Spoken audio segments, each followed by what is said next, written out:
What we got to say about your form there? It kind of failed towards it. That was how many reps did you do then on that set? Well, with a pause in between 20, 7 and then 13. Yeah. So you did 20 to 7 and 13. Yeah. So isolation movements, I always find work best. Hitting them for higher reps. I normally go 12 to 20. Any isolation movement. Start with compound. Military press this time. For shoulders. Anywhere 6 to 12 reps. Then isolation movements, that all raises, bicep curls, things like that. Always go for time under tension is best. For bodybuilding, in this case, For bodybuilding, not for powerlifting. Higher reps. Not necessarily for strength training, but bodybuilding. That's not the way to do lateral raises. But I just found it works for me. And I feel my back's strong enough. I never feel like I'm in any discomfort. Keep somewhat of a neutral spine. So. Higher reps always for isolation. And lower reps with compounds to start with. And I mean, that's more. I mean, obviously, that's more bodybuilding style training, really. Well, you know, being obsessed with time and attention or time under load. All the classic bodybuilding systems have that, and like Mensa's sort of heavy duty, and even every other sort of bodybuilding system as well. Did you train to failure on every set, or always? And for the session, you're going to be like completely wiped out. It's the way I like it. You know, there's not one right way or wrong way to do things. But I love volume. I've tried 45-minute workouts, higher intensity, you know, shorter rest periods, things like that, but I just feel I've got too much energy afterwards, and I've got good results from training with high volume. So how long do you train for on average? 2 to 2.5 hours. You? 5 times a week, Really? 2 to 2.5 hours? That is. I love it. It doesn't feel right any other way. But don't you get like? I mean, how do you deal with soreness and I mean? DOMs. I always get DOMs. But like even lactic acid and stuff. Lactic acid? Yeah. I love it. You love lactic acid. I know your body gets accustomed to whichever way you train. But you don't, I mean, you're not, with regards to supplements you're taking and stuff. What do you normally take? You look, obviously whey protein, glutamine, all that. You creatine and stuff, or?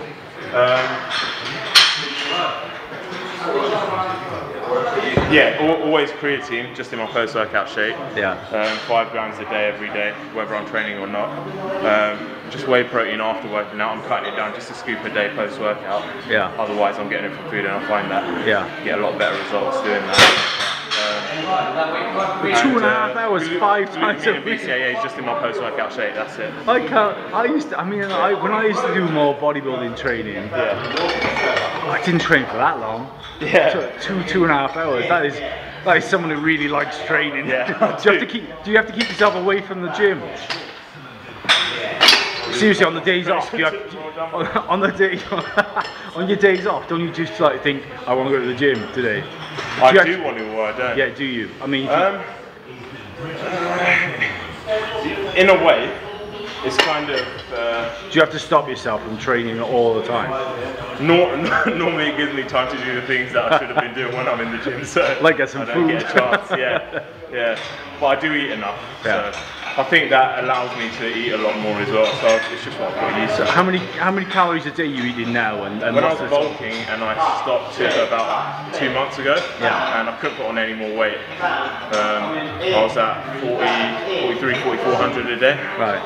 Considering I'm on my feet quite a lot though. Personal training. So. At the moment, I've gradually brought it down, tailored it down to 32 a day. So that's what, 8-9 weeks into my cut. And then I'm still training 2.5 hours. Have you doing the weights lighter, or are they still the same weight? Same. I just find minimizing the variables gives me the best results. I know exactly how my body responds as best as I can to certain macronutrients, calories that I'm taking in. Again, I don't incorporate any cardio until the end of my cut. just to keep as many variables the same as possible and keep me pushing in the gym. So I've still got the same number. My strength went up. I think I like to go lower carbohydrates, up the protein content when I'm cutting to minimise the loss of muscle tissue. It works well for me. So, but I mean, I can't get over 2.5 hours a day, 5 days a week. That is a lot of training. Seriously, I don't know if I can do that these days. I don't know if I want to do that these days. My God, my training is completely opposite. It's what you enjoy. I remember when I started training, it did start with 45-minute sessions when I started with the basic compound movements and then the isolate, like the basic movements that you needed. But as time went on, I just sort of added an exercise here and there. And keep breathing, I told up to 2 hours, and now I don't feel the same if I don't. Give me a sec, sorry, I'm interrupting you. We were doing it.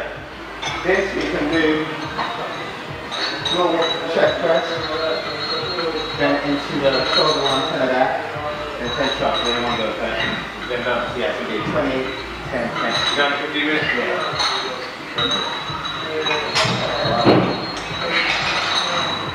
That's your usual routine.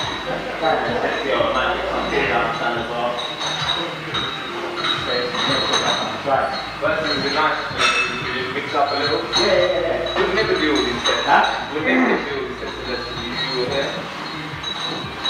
So again, that's why I think we could just mix it up. Mix it up. So for a certain routine that I haven't got, that will me compared to my... Why did you start with the more kind of Arnold-like press then? With the why did you start with more like an Arnold?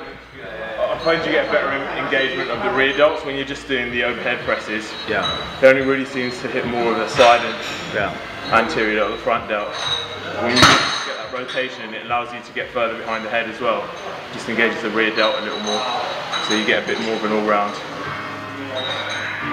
shoulder exercise in all three heads of the delta. And then it's obviously a little more difficult than the overhead press, so just to burn out when I can't get any more reps out on the Arnold, I'll just wrap it out with the overheads. So how long have you been training today? How far are you into your session? I've only really just started. Probably should give you your closing time. Half an hour? So for people out there, you reckon that most folks can build up the capacity to train up to 2.5 hours and stuff like that. I mean, what would you say to if one of your clients say wanted to train, they were kind of keen to train, what would you start them on? Say they were quite fit, but they hadn't done any weights, or they'd done a bit of weights. 45-hour active session again, training the whole body, starting with compound, finishing with isolations, whether it be 3 days a week, push, pull and legs, probably the best body part split. And then if you're able to come in 5 days, but for most people, especially if you're natural, probably push, pull, legs is better. Make sure you can get your whole body part, your whole body worked out, or even a whole body routine if you're in 2 or 3 days. To get the whole body worked out, and you can even train with double the frequency if you want to come in 5-6 days a week. Take a day off and then start again. The body part split again, I'd say better for most of if you're more advanced or intermediate as opposed to a beginner. If you're training, say training 5 days a week, don't you find it really difficult to put weight on if you're training that much frequency? Not really. I mean, I've been training just over 2.5 years now, and it's been a pretty consistent. Do you think that's down to body type more than anything? Not really, because I used to be naturally fat when I was younger. I think really getting nutrition is the key, 100%. That's what I believe I used to be what you call an endomorph slash mesomorph, because I put on muscle easy, but I'd always be fat, sort of chubby. Do you think that was genetic or? Yeah, I'd say genetic, because that was at an age where I was in my teenage years, so I was still even past that, to maintain that sort of bit of fat on me. So but when you get your diet in check, I lower my carbs for an extended period of time, making sure I get enough in still, but make sure I limited sugars, processed carbs for a long while, and I believe that changed, adapted my physiology in a way that now I'm able to get away with a lot more in conjunction with training. A good diet, basically natural diet, slow digesting carbohydrates, high fiber, whole grains, along with a high protein, minimal sugar, 89% of the time at least, with regular training, I reckon it will change anyone's metabolism to make it as optimal as possible. So our bodies are adapted; they're not stuck in one. I wonder whether this is. I mean, when it's also as much about the individual as possible. I mean, how much? I don't know. When you're training 5 days a week. You know, the weights, what would you say the weights are into your top weights and in terms of the percentage of what you could lift? I mean, obviously you train for more hypertrophy, so what kind of percentage are you lifting? Typically, with the compound movements, I'd say roughly 60–70%. Right. The rep ranges are normally 8 to 12 on average. And what about with the more hypertrophy isolation sort of stuff? It's hard to put an estimate on it because it ranges really, but probably more about 50. I'd say. I mean, obviously, you know, it's intensity dims when bringing in duration and volume, etc. I just think it's like I got a couple of people I train that one guy who's training as a bodybuilder, he's natural training, and he was training 5 days a week, and he just wasn't recovering. See, that's the thing, and then that's how long was he training on you? About an hour and a half a day. Then you've got to think of the conflicting body parts as well. So I always make sure, so when I'm training 5 days a week, say I'll do two days back to back, so maybe chest and then back, day off, because I don't want to train legs immediately after, or I don't want to train arms immediately after, because it will affect my performance. So I want to be optimal whenever I'm training a certain body part. Again, shoulders I want to do immediately after chest, or vice versa.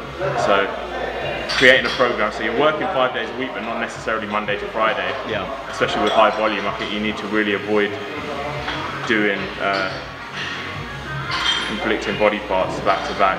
And if you were to have to do that, then you just change the rep ranges, lower the weight, and just go a bit more to with a lighter weight, as opposed to what you normally do. But I don't like to do that. I'd rather take an extra day off if I feel a bit tired, let the body recover a bit more, and then come in and lift as heavy as I can within that rep range, so it's still pretty safe.